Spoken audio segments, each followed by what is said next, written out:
Commissioner شاہد عمران مارد کا ضلع council hall میں 23 مارچ یوم پاکستان کی تقریب سے خطاب۔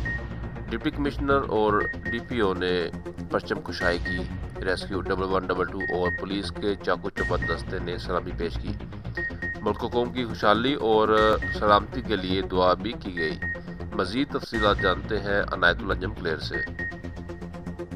ڈپٹی کمشنر شاہد عمران مارد نے ضلع کونسل ہال میں یوم پاکستان کی تقریب سے خطاب کرتے ہوئے کہا ہے کہ 23 مارچ شکرانے اور تجدید عہد کا دن ہے، جو ہم سے عظیم مقاصد کے حصول کے لیے تمام توانائیاں بروئے کار لانے کا تقاضا کرتا ہے۔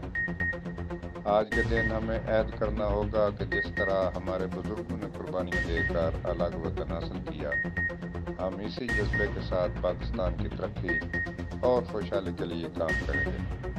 ان کا کہنا تھا کہ ہمیں ایک مضبوط قوم کی حیثیت سے اپنے اندرونی و بیرونی دشمنوں کے سامنے سیسا پلائی ہوئی دیوار بن کر پاکستان کو ترقی کی راہ پر لانا ہوگا، اور اس کی سلامتی اور استحکام کے لیے کسی بھی قسم کی قربانی سے گریز نہیں کیا جائے گا۔